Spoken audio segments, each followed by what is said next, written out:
You are listening to the HP Outdoors Waterfowl podcast driven by Cornerstone Gun Dog Academy. Cornerstone Gun Dog Academy is the world's most comprehensive online gun dog training resource with over 160 instructional videos, including everything that you need to take a 7-week-old puppy to a finished gun dog. Visit cornerstonegundogacademy.com to sign up for the free preview module and begin your training journey today. Cornerstone Gun Dog Academy, the most advanced gun dog training resource on the web. You are listening to the HP Outdoors Waterfowl podcast, episode 121.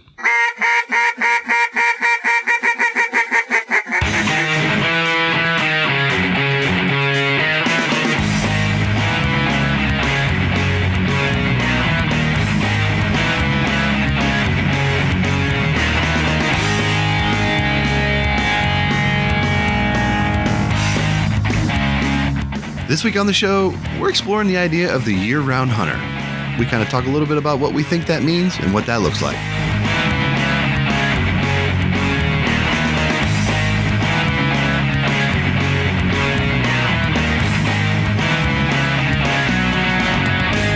All right, welcome to episode 121 of the HP Outdoors Waterfowl podcast. This week brought to you by Gunner Kennels, engineered for your dog, designed for travel, and built for your peace of mind. The G1 Kennel has set a new industry standard and put Gunner Kennels in a category all its own. Gunner was started to protect your pet. It continues to be at the center of everything that they do.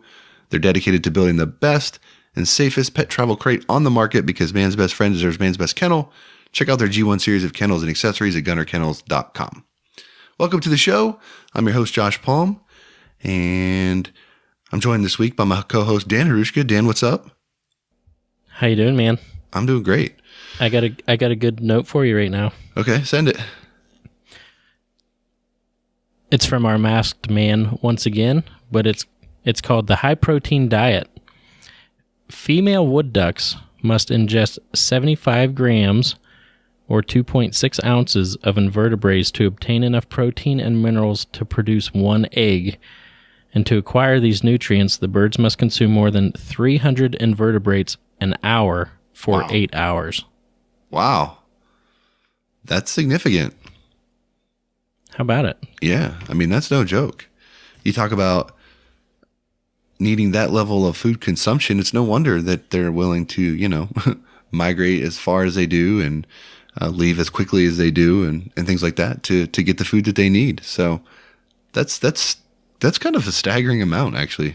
You know what? That takes me back to Tony Vandemore episode when he talks about once the water warms up and they cut the grass and they let the grass lay so the invertebrates move in, and a lot more for teal on his end, but those birds are in there and they need to eat. So yeah. But that's a ton of picking. No doubt. 300 an hour. There you go. Wow. Good stuff, Dan. Well, for those that are new to the show, you've just heard Dan's what we've traditionally called useless fact of the episode, I think, or at least that's what I called it. But the last couple episodes, they've been not only true, but they've also been good information. I got called out on the elevation one, though. So there's no way that a bird was flying at 21,000 feet. So that was a report, and it's verified a few different places. So yeah. I said, how can you tell it was a mallard? So I don't know, maybe it was stuck in a windshield wiper. I mean, what you're experiencing, Dan, is your credibility is shot. So it's going to take time to build that back. I know. I can only imagine what big-time people feel from New York Times episodes and layouts, whatever. Right. Well, I'm over it. I'm excited that the last couple have been, they've been waterfowl related, which is cool, and some pretty neat information. So the masked man has done a nice job. Yep. Keep it up. Yeah. So anyway, welcome to the show if you're new. If you've been around for a while, also welcome. If you're new, check out hpoutdoors.com. You can find all of our past episodes over there. You can find some discount codes from our great partners with the show, of which include 737, duck calls, original design, select grade components, superior sound, and unparalleled service. 737 takes exceptional pride in producing the finest quality, best built premium calls in the market today. They're made in America and offered only direct to consumers through their website. Shipping in the U.S. is always free, and international orders are now accepted online. 20-day money-back guarantee and a lifetime warranty accompanies every call purchased. 737 duck calls lead the flock. So this week, Dan, we've Oh, decided. wait! Before we go on to that, this will be out Monday, and we have a little giveaway going on that will be out by then. Because what is today? Wednesday. I mean, that's a bold move. It's aggressive. It is a bold move. It'll be out though. It'll be out by today when people are listening. Okay. I guess it has to be now. So go ahead. By the way, for the record, anyone that's been around for a while, Dan just cannot help himself. Like literally. I knew this was coming. As soon as this conversation even started, I mean, he just starts dropping little nuggets all over social media about a potential giveaway and all this stuff. So he just cannot handle himself when it comes to exciting news. So go ahead, Dan. Don't let me stand in your way any longer. All right. So there is going to be a giveaway that is going on right now. It'll be on Instagram. So head over there. If you don't have an Instagram account, get one. And I think what we're going to do is do it for the gram. Do it for the gram. You're going to have to like our page, Big Kansas Outdoors and 737, who you just heard from. And you will have to tag people. Every time you tag a person, you'll get entered into our giveaway, which will be a lodging paid, hunt paid, free call giveaway with a 3-day hunt to Big Kansas Outdoors for one lucky person. With us. Yeah. So basically, you get yourself there. BKO is going to take care of the hunt. HP is going to take care of the lodging. And 737 is going to take care of all your duck calling needs. So yeah, pretty sweet deal. Not bad for a couple likes and a couple tags. No doubt. I mean, why not give it a go? I mean, and I do just have to for a minute thank Ben with Big Kansas Outdoors. I mean, he's been incredibly good to the show. Particularly with the 100th episode giveaway, and us going out there hunting with him last year and doing this again this year. So certainly appreciative of Ben giving this opportunity, and I'm looking forward to meeting a new winner. And Dustin, every time that we ask for something for a giveaway, he's on point. So no question. But that'll be super cool. Probably dates will just work with the person. We were going to pick up the flight cost instead of the lodging, but some people might be semi-close and can just drive there. So we figured lodging would be an expense that we could cover for said winner. And plus, I mean, let's be real. We've talked about it a bunch on this show, but half of what makes a hunt a great experience and a great memory is the people that you're with. And, as fun as it is in the blind, shooting birds and doing that, like, you have as much fun, at camp, cutting up and all that kind of stuff. So, that's one of the things that I look forward to on every hunt is sharing camp with not only, friends that I've had for a long time, but meeting new people and making new friends. So it's definitely an opportunity to do that. And we want to make sure we have that, we take advantage of it. Yes, sir. So that's exciting. So get over there, get entered, have people enter as well that you tag. And every time you tag someone, put it on a new comment, and that's another enter for you. Yeah. So pretty excited about that. And I don't know if we've talked about it yet, but I'm sure that post will say when it's going to close and be the winner picked. Yeah.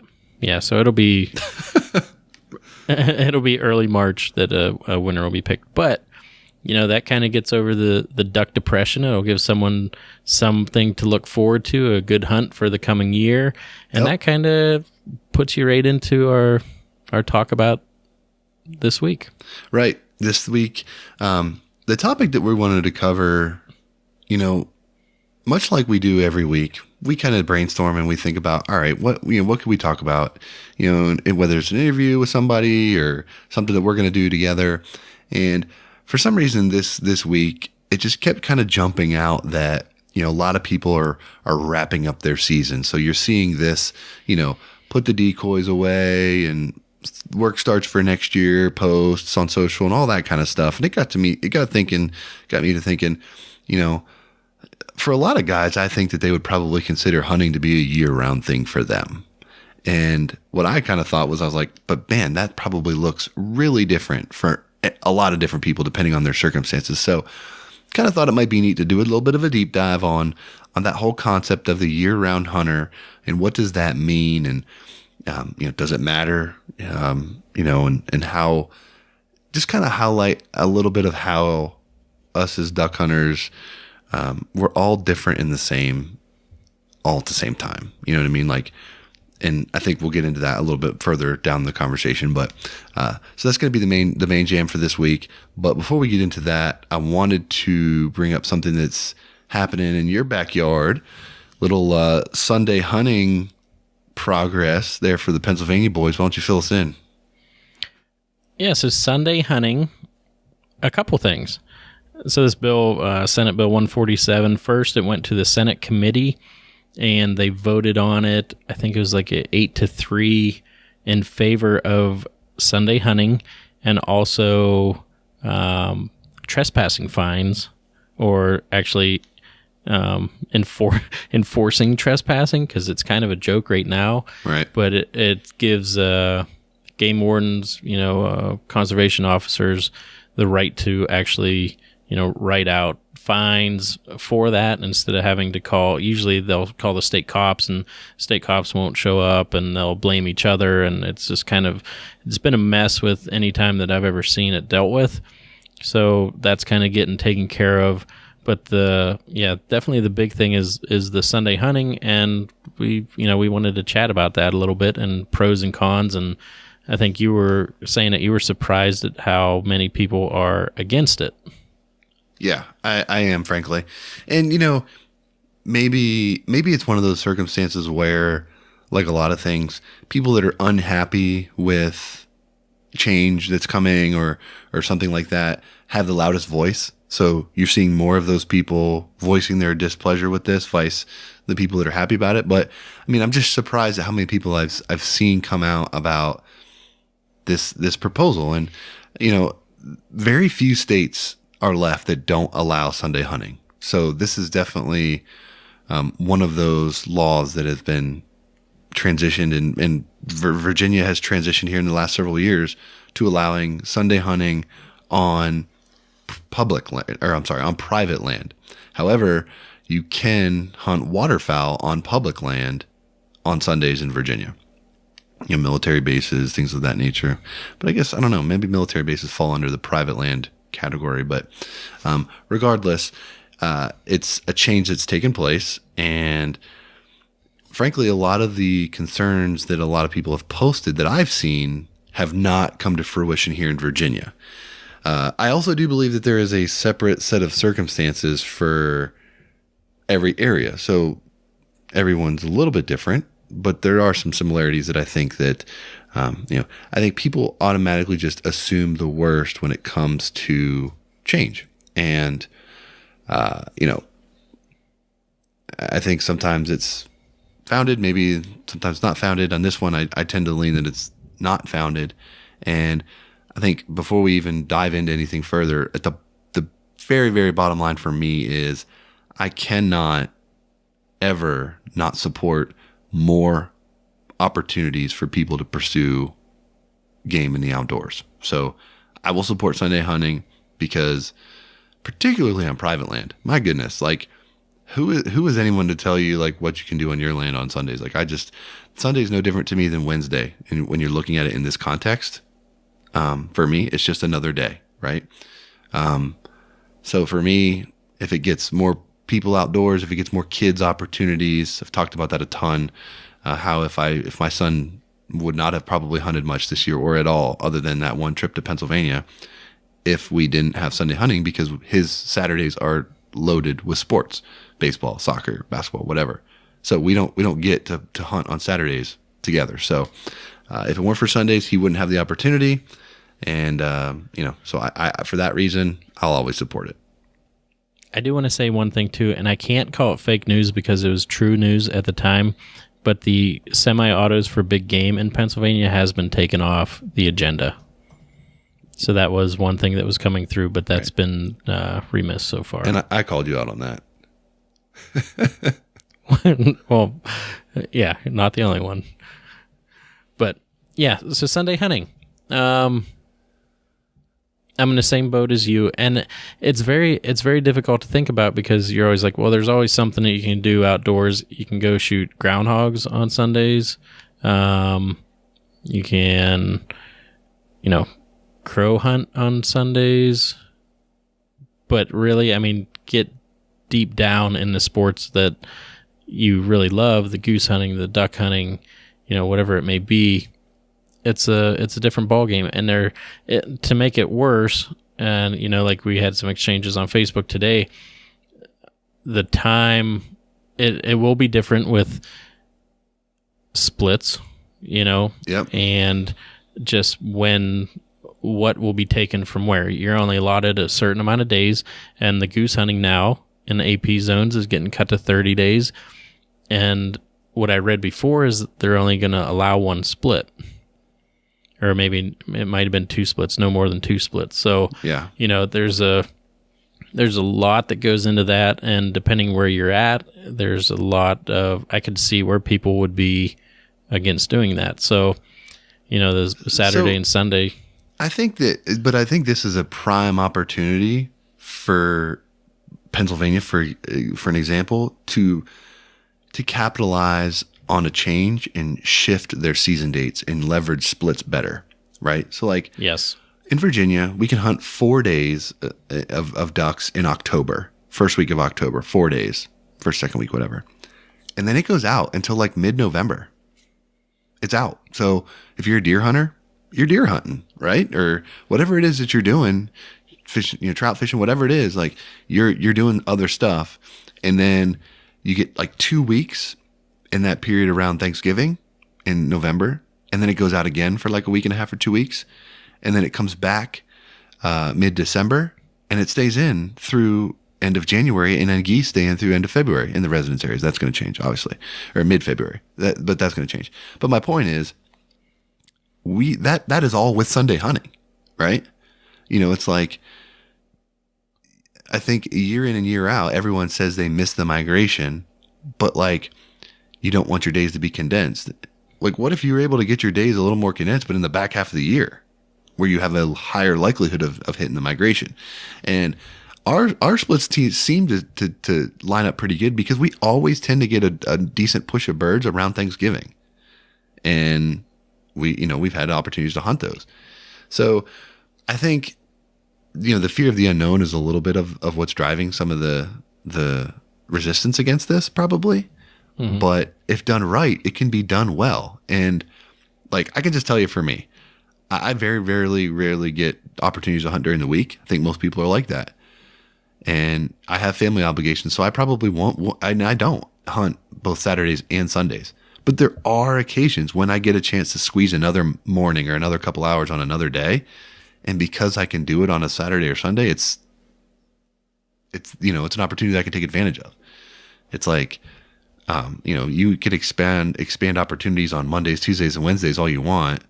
I can't take advantage of them because I got to work, and most people do. So it's if you're going to shorten seasons and you're going to reduce bag limits, you got to do something to convince people that it's still worthwhile to buy a license and it's still worthwhile to buy a stamp, because those are the things that are going to directly have a negative impact on hunting recruitment, conservation efforts, things like that. So, it's a give and take, right? I mean, it's a balance, and it's not perfect. There's no perfect solution. I think we're seeing that across the country right now, that there's a lot of ideas that people have out there, and the only way to figure out what's right and what's wrong is to try something and be open-minded to how that experience goes, and be willing to say it worked or be willing to say it didn't work and adjust accordingly. Yep. I would love to see season dates for ducks reach into mid to late January in Pennsylvania, because we get a ton of birds after New Year's, and usually it's, December 31st or January 1st when we're out. And I know, listeners of the show, they always hear me saying, oh, I got out duck hunting today. And you're like, yeah, I have 3 weeks until our second split comes in. We had 4 days or whatever, So, that the differences in states that are so close. And yeah, I'd love to be able to hunt into January. So if we get Sundays and have, a couple days in October, we don't get an early teal season. So if we, started mid-October and had a break until mid-November and then another one, I'd be fine with that. And so I don't know the state well enough. I know season dates more for your area, but how does like the southern zone and the northern zone for Pennsylvania differ from where you're at? And do their seasons string a little bit longer than what you see? It's only like a week or 10 days different, maybe. Yeah. Because we opened and then, I went down and hunted with Jacob and Pete down in the southern opener. And, not much of a difference. Yeah. I don't know. I got no science to back it up. I have a hard time just kind of like off the cuff saying that there's a real need to have a lengthy duck season in October in Pennsylvania. Mm-hmm. I mean, I understand that like wood ducks is one of the, prominent bagged birds in the state. But I mean, I think, you're shooting wood ducks in November and stuff, aren't you?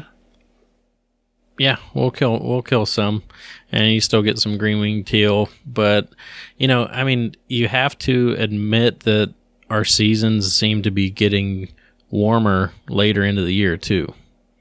So, yeah, we've talked about this a bunch. I mean, you and I have kind of offhand. Like I can remember, the Pennsylvania rifle buck season starts the Monday after Thanksgiving every year. Except this coming year. It's now Saturday. Yeah. But I can remember for that season, for years and years and years, we had snow every year for that. I mean, it was always snow during deer season. And not just snow. It would be like cold, freezing snow. cold. Yeah, I mean, like weather, winter. And the last several years that I hunted before I moved out of the state, it was like 60 degrees. It was miserable. Yep. It wasn't even enjoyable. Yep. So, I don't know. I'm not one to argue anything about anything when it comes to weather, but all I know is if it's going to be colder later into the year, then I would want my duck season pushed back. And I can tell you for sure that that's happening because as a baseball player, you and I know we're trying to get out as early as we can in the spring. And it seemed like every year we're getting those snowstorms and crap pushing us back inside late in the year. I can remember pitching against your team at your high school in the snow and getting called in like the second inning because of snow. Yep. So, yeah. So no one knows that pain like baseball players in the North for sure. Yeah. And it seems like every game was at our field because it just drained like mad and the only one that you could play. Yep. But anyway. But yeah, so Sunday hunting, anyway, it's on the ballot. Still, the Farm Bureau has huge pockets. And even though most of the farmers don't agree with the Farm Bureau on the Sunday hunting, a lot of people think that it's going to get more posted land for deer hunting, and a lot of people are against it. I think duck hunters, even if they came in with waterfowl, like Virginia did, I'd be all right with that. Yeah, I mean, I don't know if again, I don't know anything about anything, but it just strikes me as in today's day and age, it's not like you can drive down the woods in Pennsylvania and find a bunch of unposted private ground that you can just walk up and get permission on. Right. I mean, there's a million deer hunters in that state. Deer hunting land is hard to come by as it is. So, I mean, those pockets of areas where you can just walk up and get permission probably, and it's for rifle season, let me say, it's probably few and far between. Now, if a farmer wanted to say, you can hunt my land, I don't allow hunting on Sundays, that's his prerogative. And you need to respect that. But I think that may be more realistic than someone saying, I'm just posting my land and shutting it off now because of Sunday hunting. Yeah, you got to think too, like you said, 1 million hunters in PA. It used to be 1 million. I think we're down like 600, maybe 700,000 licenses sold now. Like it has declined a lot. So, I mean, that's a couple 100,000 people not buying licenses. Like they have to make some moves if you like it or not. And, the retention, Sunday hunting might keep people in the game longer, and Sunday hunting will most likely bring more people to the sport. So they got to try something. Well, I think what we can all agree on is that Sunday hunting will not take it won't take people away. As far as hunter recruitment and retention, it can only be positive, in my opinion. Now, there may be other drawbacks that come from it, But as far as growing the sport and providing opportunity, I think it's a positive. Period. That's how I feel about it. So anyway, we've had some spirited chats on our Facebook page about that. But if you've got thoughts, we'd like to hear them. And, times change. And hopefully, if it doesn't work, or if they get it and it works, that's great. If it doesn't, you can change it back. But and before we get into the main segment too, I just want to thank everyone that does send us messages, either email or Instagram or Facebook, whatever it may be. Like, we read everything, we respond as fast as we can, and we really appreciate it. If it's ideas or just boosting our confidence or whatever it may be, or just knowledge that we didn't know, or calling me out, it's all fun, and we do appreciate all the messages that we get. Just wanted to throw that out there. Yeah, and we get a ton of them. So appreciate it, and keep them coming. We like them. All right, so before we jump into the main topic this week, I do want to transition real quick and welcome in our buddy Barton Ramsey from Cornerstone Gun Dog Academy with this week's Eukanuba Tip of the Week. Hey guys, this is Barton Ramsey with Cornerstone Gun Dog Academy, and this is your retriever training tip of the episode, brought to you by Eukanuba. Today I want to talk about picking a veterinarian, or choosing or finding or building a relationship with a local veterinarian. It seems to be the habit or the practice of a lot of people nowadays to use social media, particularly Facebook interaction, for veterinary advice. And you may get some good advice, but you're not likely to get great advice or consistent advice from social media. The best thing you can do with your puppy, even before your puppy needs to go in for shots, or if you've moved to a new city and you have a full-grown dog or a young dog, is to find a vet that you can trust, someone who knows not just dogs, but knows the breed of dog that you have in your home, someone that you trust. Just have a conversation with them. You trust they have the best interests of your dog. They have the experience that's necessary. Give them all the records that you have on your dog. Allow them to do a thorough check of your dog, and then make sure that you have access to them, specifically if you have a gun dog, because gun dogs, especially Labradors, they're prone to injuries. Labradors in general are prone to eat things that they should not have eaten. And so you're going to want to have some sort of veterinarian that you can build a relationship with. And, I don't mean text them on Saturday night about, my dog has a funny colored booger in his eye. But when something serious arises, when you have some sort of gun dog need, when you have an injury, a vet that you can count on to be there to steer you in the right direction, to give you the right advice, and to treat your dog the way that he or she needs to be treated. It's very important, often overlooked by people when they're moving or when they bring a new puppy into the home. They'll hop from vet to vet to vet, and we just encourage you to find a veterinarian that you trust and stick with that veterinarian. All right, that's your Eukanuba Tip of the Week. Appreciate Barton for coming on and dropping some knowledge. And Dan, I think a lot of people could probably relate to what Barton was saying. Having a relationship with your vet, with somebody you can trust, is just so important. And I really compare it to just my own personal health. I'm a primary physician guy. I don't go to I try not to go to urgent cares and things like that if I can avoid it, because I like seeing the same face. I like seeing the people that know my history and know my file and all those things when I'm trying to make decisions about my health. And I kind of feel the same way about my dog. And, my dog's had a ton of issues with allergies and ear infections and all that crap. So seeing someone who knows what we've been through and can be, sometimes it's just a little bit of empathy and compassion for what you've been through goes a long way for me when I'm making decisions that are going to, either be hard to make or cost me a ton of money or whatever it is. It's good to know that person's built that relationship with you. Yeah, and no matter how much you spend on a dog, they are your family, and they should be treated as such, especially when it comes to health. And really, I mean, that relationship with a vet or a doctor, like in your case, if you call them with an emergency, it's definitely good to have that relationship, and they know that you care about your pet, your dog, and being able to get in and getting that taken care of. They might open up shop on late Saturday night just to make sure everything's a-okay with your pup or your older dog, and that really cannot be replaced. So, if you go to Google or Facebook for all of your healthcare needs, you're probably going to get a lot of info that, like Bart said, you can get a little bit of advice there, but when it comes down to it, make sure you're getting professional advice. They're trained and they know what's going on. So follow that one. I'll take it as far as that it's your responsibility as a dog owner before you take ownership to understand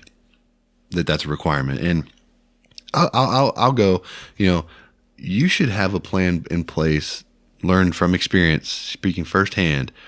Who are you going to call at 3 a.m. when your dog's like doing something crazy or, has an emergency? Is it going to be your vet? Is there an emergency vet clinic nearby that you can go to that has a relationship with your vet, or that you've discussed with your vet that would be your plan of action? Like, just having sort of that playbook laid out takes this, I don't want to say it takes the stress out, but it allows you to just kind of press play when that situation arrives. And it's like, okay, we've talked about this. This is what we're going to do, or, whatever it is. Because, inevitably it's going to happen when you're not home, you're traveling for work, your wife's home with the kids, and the dog decides to start throwing up all over the house or whatever it's doing. If you've got that stuff laid out to where someone in your stead can execute it, that's really where you need to be. So anyway, I think that was a great tip. And I've been enjoying the HPOWP tips that we've had here the last couple episodes. Mm-hmm. All right, so let's transition here a little bit and get into the main meat and taters of this week's episode. 30 minutes in now before we even get to it. But yeah, so basically, this week we wanted to explore the idea of the year-round hunter. And this kind of came up because, as I mentioned earlier, seeing a lot of posts right now. The season's wrapped up and, we're cleaning decoys or we're doing the work for next year or whatever it is. And it got me thinking, and I hit up Dan and asked him, what does it mean to be a year-round hunter? And we went, I literally asked him that as vanilla as I just said it right there, and offered no additional context even after he prodded me for it. I'm like, no, I'm just I wanted to hear his opinion on what it meant to be a year-round hunter, because I think that this is something that a lot of us probably believe, at least to some extent we are, but I don't know what that means to me, if it's different than what that means to you and all of that kind of stuff. So before we, dissect it a little bit, what comes to your mind, Dan, when I say, what does it mean to be a year-round hunter? Yeah, you definitely stressed me out when you brought that up and wouldn't give me any info whatsoever. But, I'm thinking, are you talking big game too, or what are you talking about, actually hunting? And, right before we got on, I actually now understand what you meant, but it takes me right to, I think it was a Abe Lincoln quote. If he had 4 hours to, don't quote me for sure that this is it, but it's if I have 4 hours to chop down a tree, I'm going to spend the first 3 sharpening the axe, right? So snap. So how about that? Yeah. But no, for real, when you're not grinding all the time and just throwing your stuff everywhere, the rest of the year is almost a reflection and a self-evaluation. And what I mean by that is, we talk about a toolbox a lot, right? And what do you have in your toolbox? And that is something that's constantly going through my mind. So if you're talking about gear or calling or shooting or your dog, and I mean, that's a lot that we can go into, but the year-round hunter, there's always something to do. Conservation, dealing with Delta now and the goose bowls and the duck boxes, everything like that. It is a year-round activity. There's no doubt about it, and it definitely is mind-consuming. Yeah, I definitely would agree with everything that you said there, and I actually have a slightly different take on the whole deal, because I think that one of the, there was a discussion in the Facebook group that came up a while back, and it was about the cost of something, right? It's a hunt or something like that. And I made the point at that time, even the most budget-minded hunter out there, the one who, wants to say whatever they want to say about buying expensive gear and all that kind of stuff. Like literally if you're someone that uses hand-me-down clothes, you buy the cheapest shells, you buy the cheapest pump gun you can find, whatever. Like if that's the way that you approach it for whatever reason, we still spend as hunters an enormous amount of our most prized value on hunting. And what I mean by that is there is no more valuable thing that we have in this world than time. It's the one thing that you can't get back and you can't get any more of. You have a finite number, and when it's up, right? And we spend a lot of our lifetime when we pursue ducks doing things related to hunting and related to duck hunting. And this probably applies a lot to archers and, people that hunt elk and hunt turkey, all of these things. They can all kind of fall into this bucket, but for our sakes, obviously waterfowl is kind of where we spend most of our time. But think about the amount of time you've spent sitting at a boat ramp in the morning, hours before shooting time, to be the first one in line, to race that boat to the spot that's yours, air quote, right? To have another boat come through at daylight, at your, mess up your decoys and shoot your swings and all of these sort of horror stories that you hear about, right? Like there's a million other things that we could be doing with our time, but we choose to do this, right? Like this is what our thing is. And there's a lot of people out there that will relate to what I'm about to say, but how many times have you had someone say to you, why do you get up so early in the morning to go sit in the cold and do that stuff, right? Like those people just don't get it, right? Like, so for me, that was the first thing that I came to is like, I spend so much of what I value on duck hunting, whether that's my monetary money, my time, the time the things that I expose my son to, things that matter to me, things I talk about with my friends, all of that stuff ties into this concept for me as the year-round hunter. Because and I'm sure a lot of you can relate to this, like I can't turn it off, right? I mean, there's not a day that goes by that I don't think about duck hunting or goose hunting or hunting in general of some kind. I mean, I don't know what about you, Dan? Like, can you turn it off? Like, can you just shut it off? Negative. Right. It's hard to do. And I mean, even when you go on vacation, you're laying on a beach and, rather, I won't say rather be in a duck blind, but you're definitely thinking about being in a duck blind. Right. There's no question. And it's to the point where like it's ruined other things for me that I used to hold very dear. Like I used to be really big into archery hunting. It used to be my favorite thing to do. And now when I sit in an archery stand, all I can think about is how I'd rather be in a duck blind. That's just the truth. It's just ruined it for me. And I'm not mad about that at all, but it's just the way it is. So when I look at what makes up the year-round hunter for me in my situation, it's not as much about being out there, scouting all year long or doing these other things because of my situation, right? I mean, I work full time. I've got 2 kids now. My son's in sports. Like I don't have the time throughout the year to be doing things that I would love to do, like going out and building wood duck boxes all the time, or doing conservation efforts, or scouting and trying to get more permission, doing all these things that like I should be doing and I would love to do. Just the reality of the situation is I don't have that time.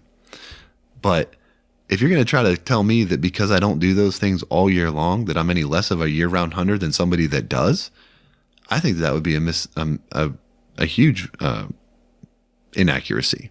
Because if you check my Instagram feed that if you ask my wife, I'm on constantly, everything I'm scrolling by is waterfowl related for the most part. Same with Facebook. I think this is what I'm saying. I would venture a guess resonates with a ton of people. And I say that simply because of the activity that I see in our Facebook group. People are in there talking hunting 365. we're talking it all year long. And yeah, we sway this way and we sway that way, and we expand our discussions when we're out of season and things like that. But at the end of the day, we're all still focused on that one particular thing. And that's the common thread that brings us all back together. So I find it fascinating, and I'd like to hear your opinion on that, as far as the different types of year-round hunter that can be. Yeah, I think you definitely cannot dismiss the thought process of hunting in the year-round hunter. There's no way. And if you think about the whole year, right? The whole time leading up to season is all the prep, the ways that you can find to be more efficient in your hunting, the ways that you can find to be more comfortable, whether it be your gear or building nicer blinds or whatever it may be. And then there's the physical of going out and definitely, practicing your craft, the calling, the shooting, all that stuff. So yeah, definitely the mental game is a big part of the year-round hunter. I mean, I'll tell you right now. I think that the guy who's out there thinking, all right, I need to pay, I'm gonna strategically plan my year to ensure that when it's duck hunting season, that I'm able to get away and do the things I want to do. So whether that's take your wife on vacation to the beach in the summertime, or, you plan your work trips or whatever it is, like those guys that are out there managing the time that they have, the finite time that they have to include duck hunting in it, are every bit as much of a year-round hunter as the person who is out there working, farming for ducks, let's say, every year, and dragging the tractor and planting, habitat and things like that, because everyone's doing different activities to the same end goal, to be able to get in the field and sit over top of decoy spreads and finish ducks or geese or whatever. But I think that is a huge bonding factor across the hunting community. And it's at the same time, it's one of the things that I feel is probably one of the most divisive at the same time, because for some reason, I believe that there's a stigma out there that it's like, if you're not doing X, Y, and Z, you're not a true hunter, or you're not like as you don't get after it as hard as we do, or what name your whatever, right? Mm-hmm. I think that's just a mistake. That's not accurate, right? Like everyone's situation doesn't allow for the same opportunities and for the same things. But that doesn't mean in any way, shape, or form that another person is not getting after it as much as you are. It just might be in the way that they have to do it, right? So I hope that through this conversation that may be something that we can acknowledge and maybe shift away from so much. And the reality of it is, like, some guys need to structure their lives to be able to allow for duck hunting, and some guys have to ask their wife, like, hey, are you cool with this? It's just the reality of it. I don't look down on that guy for anything else, because he's asking the most important person in his life about going to do something that's very important to him. Like that's not a heavy, that's not a fleeting, that's not like, hey, I'm going to go, down to the bar and grab a beer. It's like, hey, like, this is something that means something to me. And it's as important enough to me to make sure that I meet my responsibilities at home to be able to go do it. So I think that's kind of one of those things that I kept coming back to when I was thinking about this, because it's almost like a badge of honor, right? People post the pictures of the decoy spread out of the trailer that they're washing, or the blinds that they got to clean up, or all these things that they got to take care of in the after season. And it's like, that is supposed to signal to others that, like, they're in it more to win it than you are, or something like that. I don't know. I mean, am I off base with that? No. And that's, part of the process. So, October through end of February is pretty much season, right? So September. Yeah. And the rest is prep time. So however you spend that prep time,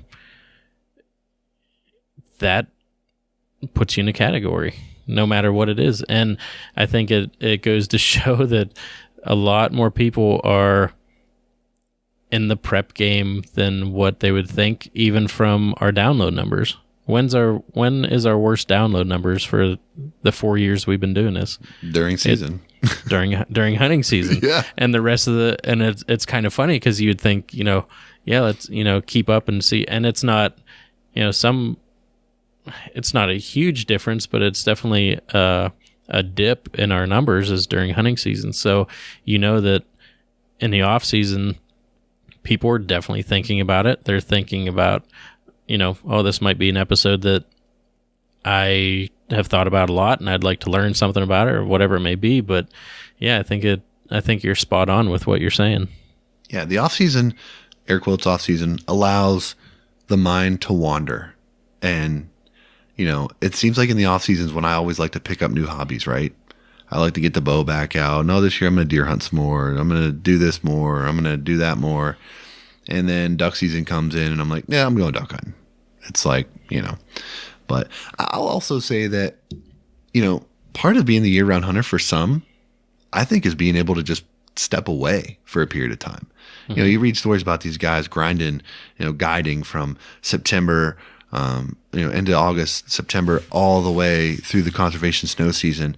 Dude, that is hard to do, even if you are the most duck sick person on the planet. That is hard to do. So being able to just recharge the batteries for a while is important, and it's probably a pretty critical step into maintaining that ability to be as turned on as much as they are, because there's nothing that I can think of where people perform at the highest levels of their capabilities that don't take a break, right? Professional athletes, even business people take vacations, things like that. You need that unplugged time. And it's hard because even when I'm unplugged, like you mentioned, I'm on a beach, I'm still thinking about hunting somehow. And for me, I'll tell you, it's been harder since we've done HP, because my wife will tell you, I constantly bring up things about, maybe we could do this, maybe we could try this, or, whatever. She's my sounding board when I'm, just kind of off the drive-in or whatever it is. But, she takes that brunt, and she just thinks I'm insane. How much I talk about hunting and how much of that on my life, revolves around that. And mm-hmm. I really think it's just the year-round hunter is not a choice. It's not. It's who you are. It's threaded in the fabric of every one of us, and we can't turn it off, and we don't want to turn it off. But at the same time, you turn, you look across the table and somebody be like, "You're nuts!" I can't relate to that. Yeah. Well, think about. Yeah, go ahead. I was gonna say, think about all the time, all the effort, all the money, everything you said. Everything you said that goes into a hunt, and usually at the end of a hunt, you're happy or you're sad or whatever. But there's always usually someone that says, well, we killed this many, but we could have killed more, or we could have done this. And I think that's what really eats me up. So like I was saying, the self-reflection or self-evaluation is I really dwell on those things, and I think about how I can change that. And it might take the off season to change that. How can I increase my toolbox, whether it be a mental game or gear or whatever it may be, but how can I come back better the following year? And that's what eats up the rest of my off season, whether it's camoing up a boat or getting new decoys or changing decoys out or whatever it is. But that always thinking back to those hunts where something went wrong that I know could have been changed, that eats me up to where I want to have those perfect hunts, or I don't want birds flaring because of some certain situation. So whatever I can learn in the off season and apply that to the coming year, that's what's on my mind. Interesting. I'm sure that there's quite a few people that would agree, that would probably fall into that camp. I think I'm different in that sense, meaning that and I don't know, maybe it's changed now more that I've got my son involved and things like that. But, to me, I don't care about killing birds. I just don't. And I just love that, I love the idea that when I come home and, here we are in February and my son just out of the blue asked me if we can go goose hunting still or something like that. To know that he's getting infected with it like I am is what it's about to me. And it's just maximizing my opportunities to get into the field with him and balance life, right? I mean, like everyone's got, there's very few people that are fortunate enough to be able to put everything on hold and just chase ducks for 60 days, right? Very few people that have that opportunity. The rest of us have to juggle full-time employment, kids, daycare, school, mortgage payments. We got it all, right? Everyone deals with that to some degree. But for me, I've never once walked out of a field feeling sad.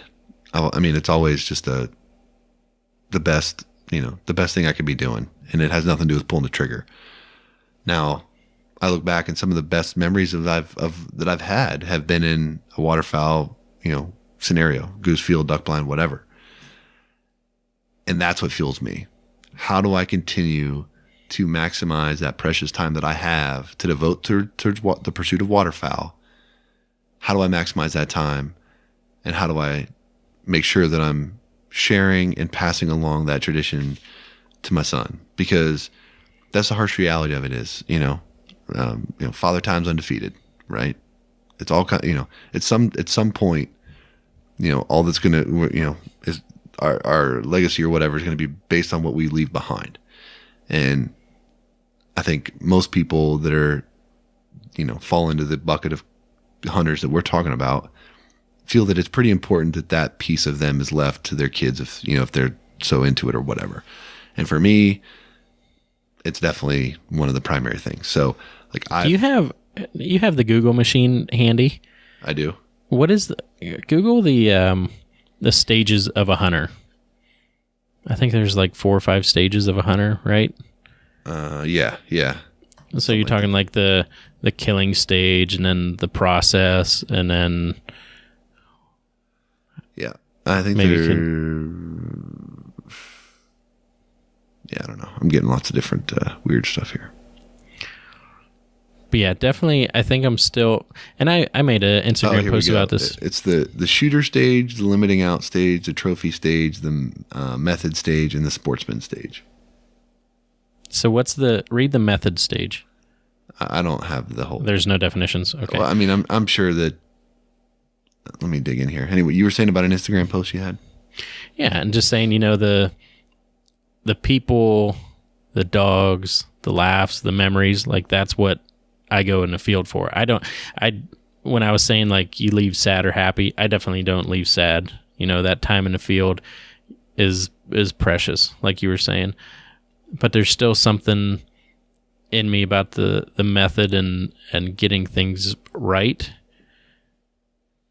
Yeah, I can see where you're coming in the sense that like, a hunt is for a hunt is great before it even starts, right? The fact that you're going hunting is great, but shooting your gun's fun. Interacting with birds at close range is fun. These are things that we enjoy as well. And if you miss opportunities to do that while you're hunting, yeah, it's unfortunate. You'd want to maximize those opportunities, obviously. The one that I'm looking at here is definitely more big game slanted. So I don't know if this is like a universal thing, but this is one I got pulled up here. But it says, for the method stage, this hunter, taking game is still important, but more important is how the game is taken. True satisfaction comes from the method used to take the game, with particular emphasis on challenging methods such as archery or muzzleloader. This hunter will spend a lot of time scouting and using trail cameras, studying their quarry, practicing hunting skills such as calling, and in the case of deer hunter, may even choose to target one specific animal. Yeah. So yeah, I could see a lot of people with that, and even it seems like a trend lately has been going to, a 20 gauge and trying more difficult ways to harvest birds. Definitely. 16 gauge, whatever. It's you definitely see a lot of people transitioning to different firearms. I love that, by the way. I love people getting out of their comfort zone and doing something different. Mm-hmm. Because, I mean, all the obvious reasons, right? That type of mentality is good. But it keeps things from being stagnant, and you also learn to appreciate things that you've not appreciated for a long time. Mm-hmm. My first hunt, when I was 12 years old, my dad bought me a Remington 870 pump, 12 gauge. So for me, going to a 20 gauge or something like that would be maybe something that I would need to have an appreciation for always having shot that 12 gauge and not knowing any different, right? Or having a pump gun versus an autoloader and all of those sorts of things. So doing things differently is always a good thing that I recommend for people. And, I don't know where, I feel like I probably fall more under the sportsman stage of this scale. It's more Can you about, give us an excerpt on that one? Yeah. Although this says after many years in the field, and I'm 35, I don't have that many years in the field, but it basically says the hunter begins to place emphasis on total hunting experience, being in the outdoors, enjoying company of friends and family. Without question, that's me. Seeing nature in all its beauty now outweigh the need for taking game. These hunters often turn to mentors for younger hunters for the ultimate satisfaction. I think that there's, without question, that's probably where I fall. I think you might dabble in a couple other ones because you do enjoy taking it to the plug. Well, I like to shoot, definitely, but I don't go out and shoot pigeons just to shoot. You know what I mean? But I would if my son wanted to do that for sure. Now, I will say, when I got Sadie out in a duck blind this year, and we were watching birds flying, and she's asking what they were, and didn't pull trigger one time. She was mad. I had a great time. That was beautiful in my eyes. Yep. Yeah. And I think what's cool about it too for me is that my son has started to progress more as an outdoorsman just through exposure to goose hunting. So this is I'm kind of embarrassed to admit this, but I'm going to do it anyway. So I am fighting the good fight to the extent that I possibly can to keep my son's face off an iPad, right? Yep. To the point where when we're in the car and he wants to bring it all the time, I'm doing whatever I can do to keep him off of it and not bring it and not watch movies and play Nintendo or whatever in the truck. So what we've now done is if he spots a buck, an antlered deer, while we're driving before I do, I pay him $5. That's awesome. $5 a buck if he finds one before I spot it, because I'm constantly calling out deer. Every time I see a deer, I call it out, right, and try to get him to look at it or whatever. So it's a game now, and it gives him a reason to look out the freaking window, not in an iPad. So whatever. Mm-hmm. But what it's done is it's got us talking about how I said, hey, your window's closing because the deer are going to start shedding their antlers. So now he wants to go. He didn't realize that was like a thing. So now he wants to go do shed antler hunting, and all that stuff. Cool. I'm into that. And that all roundabout way discussion last weekend got us out to the archery range again, and he had a blast. Shot his bow. So I say all that just in the sense that for me, it is truly about my son and getting him into it. But I definitely enjoy having, 400 birds settled in my lap and taking it to the plug. Not gonna lie. Yeah. So. No doubt about it. Yeah, there's definitely the, and that's the thing too, when they ask questions or when you take them, I even if we don't shoot, that's fine.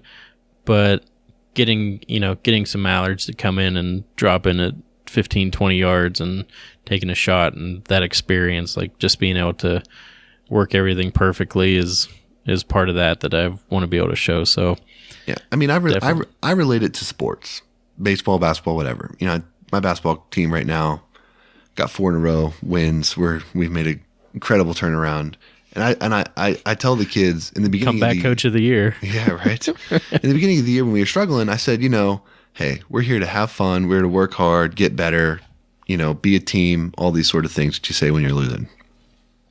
We start winning, and I'm like, now y'all feel now you know what fun feels like, right? Because I mean, it's fun to do all this other stuff, but it's really fun to win.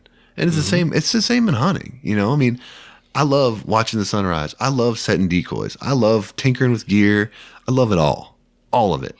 But I love watching birds fold up over my decoys because we just tricked them into it. You know what I mean? Mm-hmm. Like, that's winning. It's fun. And there's nothing wrong with that. So I think there's a lot of ways that you can fall on that chart, and I don't think any of them are wrong. As long as it's legal, it's all good to me. So what else you got, Dan? What else you got? Anything else on this this whole year-round hunter concept? I don't even know what we've covered at this point, but I felt like it was something that could be a little bit different, a little more thought-provoking maybe than some of the stuff we've done in the past. Yeah, it's definitely more of a mindful podcast, more than the usual. Definitely some deep thinking here, and just thinking why you do it. And then, if you have the turkey hunting or deer hunting, then that just, multiplies your thought process. And like you said, getting that time or the brownie points to be able to go out in the field. And, a lot goes into it. And you know what? There's so many memes going around, like the husband and wife that are laying in bed back to back, and the wife's like, I wonder what girl he's thinking about, and right, and then he's just like, I wonder why those ducks flared or whatever. It's funny that we're definitely not the first ones to have this thought, and it is mind consuming. It's thought consuming, and it just goes to show how passionate people are, and ultimately leads to good conversations, and a lot of the times heated conversations when people think that they're right and their thought process is right. But man, we're all ate up with it, is what it comes down to. Yep. And it's funny too, because I tell my wife this all the time. Like, I meet people, dudes, through different things, school events, whatever. I meet guys and you get to know them and stuff, and it's like half these guys that I meet don't have hobbies. And it's like, basically their life is they go to work, they come home, they go back to work, whatever. And I'm like, I just cannot relate to that, like, at all. Like, my hobby makes me hate, like, so many other things, because all I want to do is my hobby. And it's like, I just can't relate to not having anything to do on a Saturday and being bored. Like, I'm never bored when it comes. I can find something to do in my, in my basement with some gear or whatever. You know what I mean? And I think it's good to just be passionate about something like that. And whether it's golf or whether it's hunting or fishing or trapping or whatever it is, shooting sports, archery, whatever your thing is, I think it's good to be passionate about something.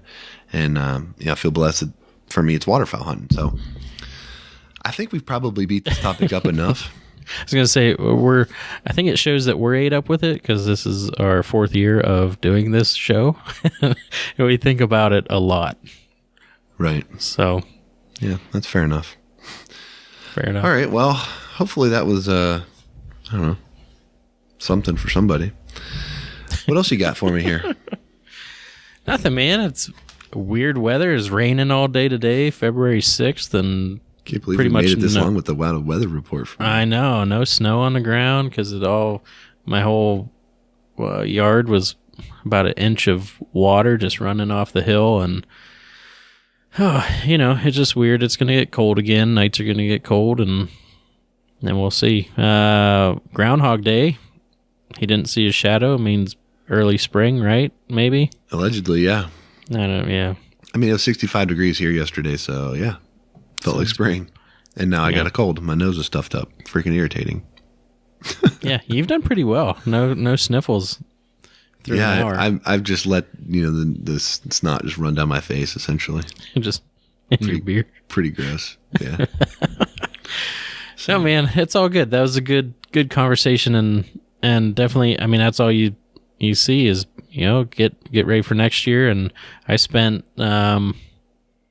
I don't know if it was Saturday or Sunday, but I built a few shelving units in my garage and started putting decoys away and cleaning stuff up and making room in my garage to be able to walk through again, because everyone knows once it's season, things just get thrown around. And that it felt good to get it cleaned up, but at the same time, you're like, yeah, it's definitely winding down. So I don't know. We got some birds. We got some birds around and a couple weekends left. So hopefully get at least one more good shoot in here. And then we'll be going to Arkansas after some snows, which seems like there's a lot of birds down there, all adults, and people seem to be struggling. So we'll see how that plays out, but it'll be fun. I think there's 13, including us, and that's 11 other people from the listeners group. So yep.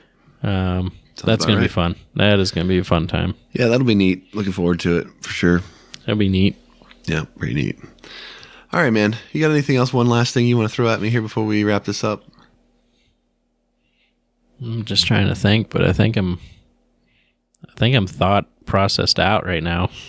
Just spent, huh? I'm mentally exhausted. Nice. All right.